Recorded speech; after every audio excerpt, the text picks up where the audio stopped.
Alright, in this video we're going to take a look at modifying things that we've already done.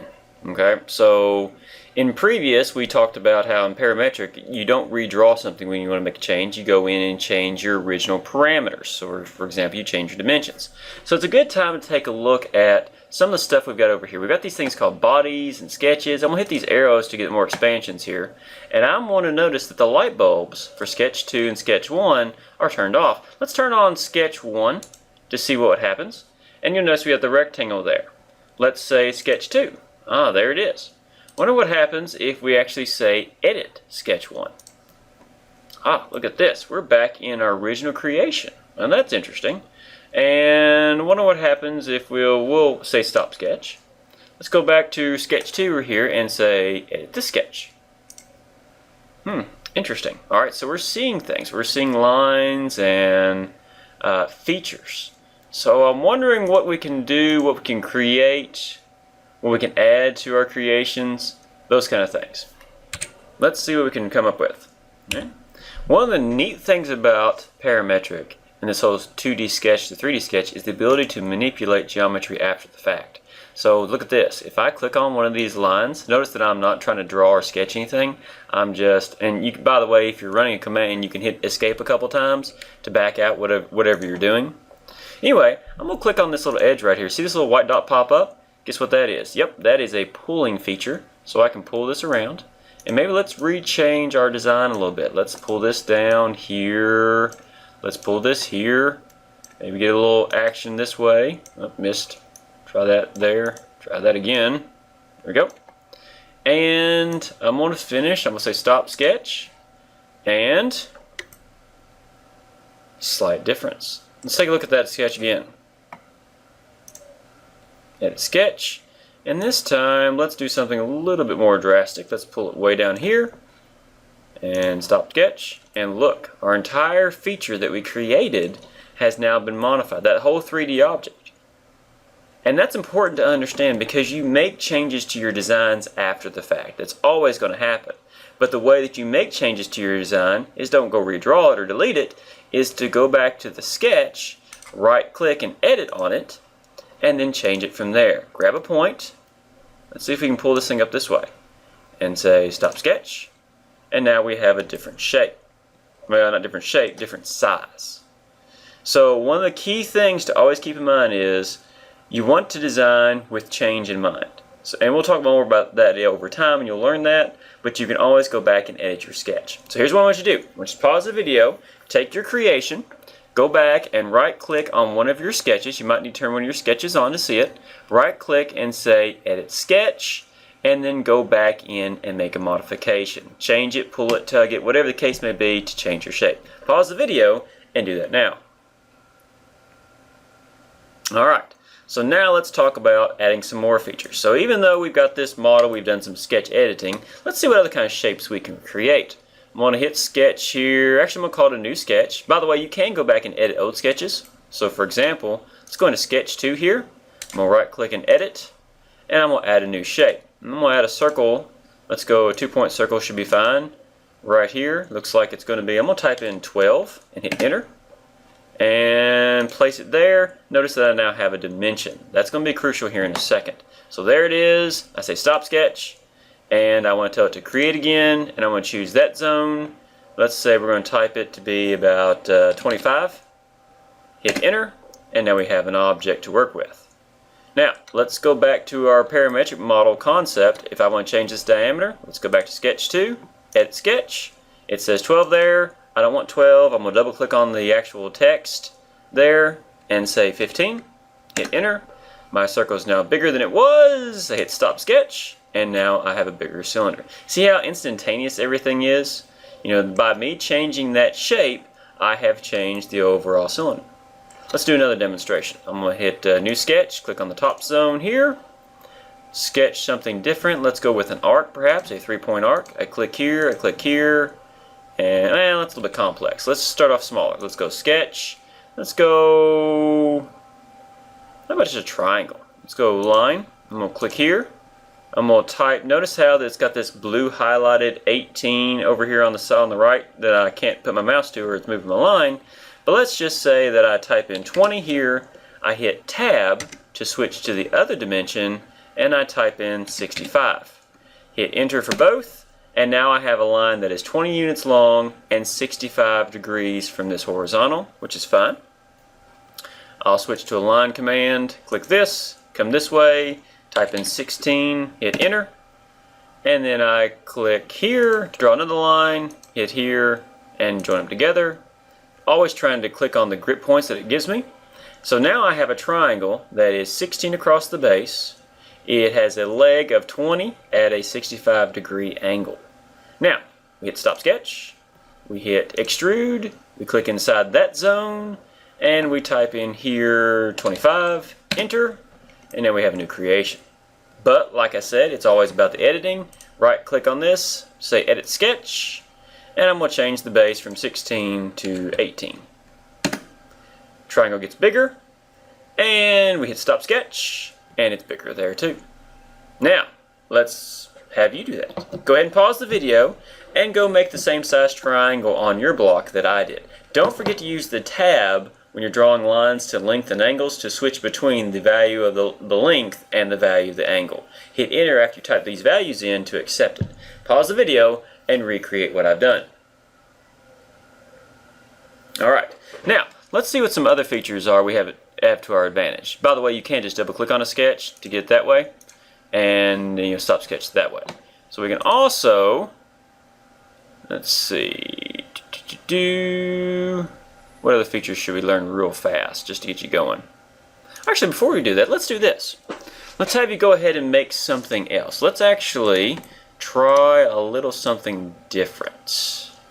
Watch this. I'm going to hit a new sketch, click on the top of my triangle. I'm going to draw a circle, and I'm going to do center point diameter. So right there's the center. I'm going to say the diameter is going to be 7. Enter. And there we go. And a little extra click to finish it. And now I'm going to say stop sketch. Alright, there we go. Whoops, might have a lock up here. There we go. Orbit around a little bit. I'm going to say create. I'm going to click on it. But you know what? Instead of going up, I'm going to go down. In fact, I'm going to go down, let's say, however far I go down. Let's say I'm going to go down minus 50. Enter. Notice that when I went down, it went red, and look what it's done. It's cut a hole through the part. So when you do an extrude, you can go in reverse. You don't have to actually go up to always create something. You can create the same shape as a subtraction type of extrusion or a removal. So let's do this. Let's have you pause the video and do a little bit of that. Go ahead and do a subtraction, or basically do a circle on top of your pyramid, or triangle, sorry, and extrude it down through the part to create a hole. Pause the video and do that now. Alright, now there are a bunch of other features we're going to get to work with, and we'll hit them a little bit at a time as they kind of go along with our creations. But we might want to take a look at modifying our solid creations after the fact. Check out this. We've got modify. We've got it set to press pull right now. And so we're going to modify what we've actually created shape-wise. So for example, this triangle was an extrusion from this plate up. So I click on this, and look, my press pull options here, I've got a value of 25. Let's say I change it down to 12, and bam, we have resized this. Let's try it again. Modify, press pull. There we go. Value of 25. We can set it down to 20. Enter. So you can modify your extrusions after you have extruded them, but you use it through your modify feature here. Now there's a lot of modify features that we'll get into. Well, we might as well have some fun with some fillets while we're here. By the way, just so you know, you see all these Q's, F's, M's. These are keyboard shortcuts, so when you get faster and faster and more comfortable with this, you can just start typing in letters on your keyboard, and they will activate certain commands. We'll take care of those kind of things. That'll come with time. So I'm going to hit this fillet command here. I'm going to look over on this side. It says select. By the way, if you're ever in doubt on what you need to do next, notice where these features are over here. Sometimes they provide tips on what to be doing. But anyway, I'm supposed to select an edge. So I click on this edge here. Now look what it's done. It's showed it a highlight of the edge. and it's got a value of 0. By the way, the word is fillet, not fillet. Some people want to think it's a filet mignon. It's actually not. It's fillet, and it's a very common, conventional manufacturing term. It just means you're going to round something off. So watch what happens when I change this value of 0 to 5. Look at that nice smooth curve there. Maybe we'll go with 7. A little too much because it's crossing into that line there.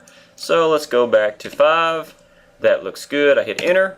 And now our part has a nice curved feature to it. Now let's take another modification. Let's do another fillet. And this time I'll click on this edge and this edge. So I have 2 at the same time. Maybe I'll even orbit around a little bit more using my shift and roller button on my mouse. I change the value from 0 to 5. Hit enter. And I've accepted that my part is now nice and smooth. Want to get a little fancier? Let's do this. Take a little fillet command. Click on this edge. It'll highlight the whole thing. Type in 2. A little bit smoother, and man, we're making a nice, cool looking smooth edge. Now, by the way, you can go a little crazy with fillet commands, and typically we wait to the end of a design to start applying them because they add complexity to the object. They can get in the way of other extrusions, but they are fun and they do make the objects look cool. There's no doubt about it. So I'm gonna click on this edge, and this. What did I hit? Let's try that again. Fillet. This edge, this edge, this edge. Fillet radius of 1. Smoothing it off. Even if I want to make that circle look a little bit better, I zoom in a bit more, modify, fillet, circle there, edge of 1, and it has turned the edge down to make a nice smooth entryway for it. By the way, whenever you take a hole and you slope the edge going into it, that is called, technically it would be called a countersink, but in our case it's actually also called filleting. But it's when you allow an edge to help guide something into a hole, or allow a head to sit down into it. So it's countersink. So let's see if I can modify that thing. See on that edge? Yep, I can change that 1 to a 2 and make a bigger countersink effect. Check that out. Notice how even the graphics give you a kind of a cool feel. By the way, again, if your graphics are a little bit different or shown a different color, it doesn't matter. Don't worry too much about it. We'll do one more fillet just because I'm having fun. Clicking on this edge, this edge, this edge. This might give me an error, which is what I'm going for because this is a little bit more complex. See how it like backed off? It couldn't do that one and all the others. It can't. Well, maybe it can. Looks like it got it that time. Let's try it. Oh, there it goes. It actually worked out better than I thought. A 1 fillet there, but it does give me kind of a funky curving effect right there. All right. So here's what I want you to do. I want you to take a few moments, pause the video, and go add some of the features, make some of the modifications that I have. Use your press pull to change some of your extrusion heights. Use your fillet command to round some stuff off, make your object just a little bit sleeker, a little bit more aerodynamic, given a block and basic shapes, and we'll keep going from there. Pause the video and do that now.